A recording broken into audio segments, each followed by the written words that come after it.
Hello to everyone. In this video, I'm going to talk about the magic of theater and the magic of movies.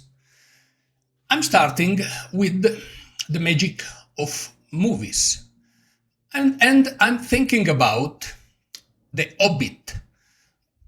The Hobbit is the book written by Tolkien, and it talks about the events that happened before The Lord of the Rings. I remember that I purchased The Lord of the Ring, the 3-volume, in just one, and I had the pleasure to read it twice, and a little bit I started at third time, I lit in part the third time. And it was a marvelous book, but because I was traveling a lot, I had to carry with me in my travels, in few travels, so it was quite heavy. When I bought it, I bought it because it was more convenient than purchasing the 3 books apart. But then I realized that it would have been much better to have bought the 3 books alone instead of only 1 volume. Considering also that I read it twice, because I found extraordinary the way Tolkien express in English, and it has been a way for me to improve also my English. I did the same in Spanish with 100 Years of Solitude of Gabriel Garcia Marquez, and I read more than 1 time also that book when I was studying Spanish. So, in the Hobbit, there is few scene with the dragon, the Smaug. And the Smaug has been recreated in a brilliant way. And it is very real. After the Smaug, we have a TV series, Game of Thrones and the House of the Dragon, where in the House of the Dragons especially, but also in Game of Thrones, there is a recreation of dragons. And the way the cinematographic art is able to recreate imaginary animals, imaginary people, is brilliant. They make you believe that these exist in reality. When we go to compare the art of theater, I think about a beautiful play, Madame Butterfly, that I had the opportunity to see a few times, produced by the Metropolitan Opera House. Is the famous play, the famous opera of Giacomo Puccini. Giacomo Puccini has his house in Torre del Lago. Torre del Lago is a little village close to Viareggio. When I'm in Italy, usually I spend a few days in Viareggio because we have very good friends that live there. So I had the opportunity to visit the house museum of Puccini, a part of having appreciated all his opera. And I also produced one of his opera. So, La Bohème.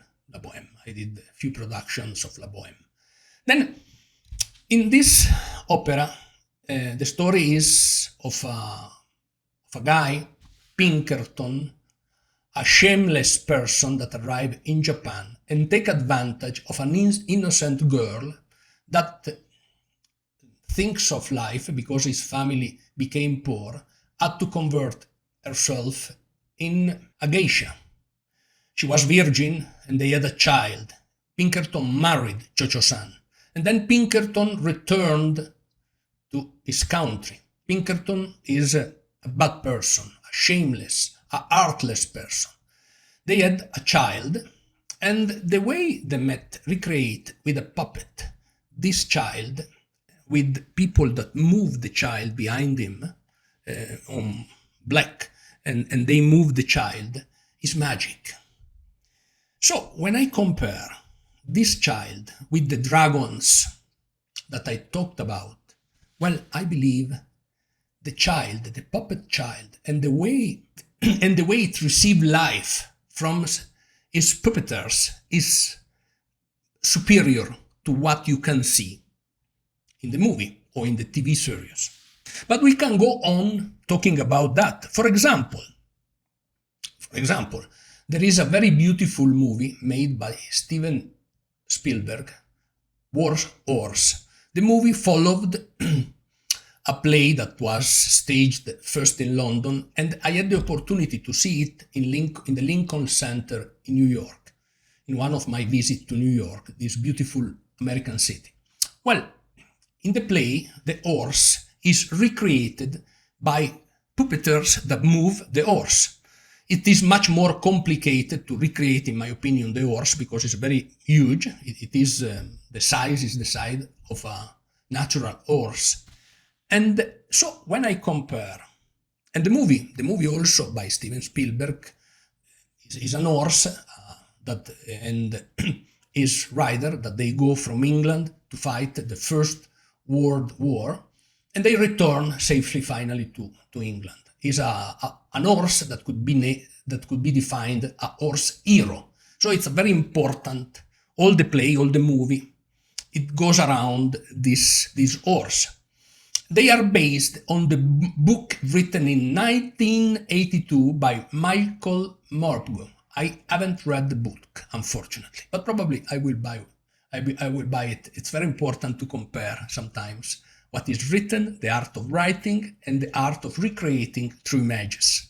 But it could be a subject of another analysis, of another presentation. Anyway, in both cases, the puppet recreated by the Met and the horse recreated in the theatrical presentation, in my opinion, the animal and the little child acquire their own life. They are puppets, but the puppeteers are able to give them life. So even if it is obvious that they are puppet or there is a puppet horse, even if it is obvious what they really are superior of what the movie industry can recreate. Even though with the current technologies, the movie industry is able to recreate marvelous operas. So anyway, let me know in the comment what you think about the theater, the movie industry, the future of the movie industry. Give me your like, subscribe to the channel, and please share this video with your friends. It will help a lot for the channel.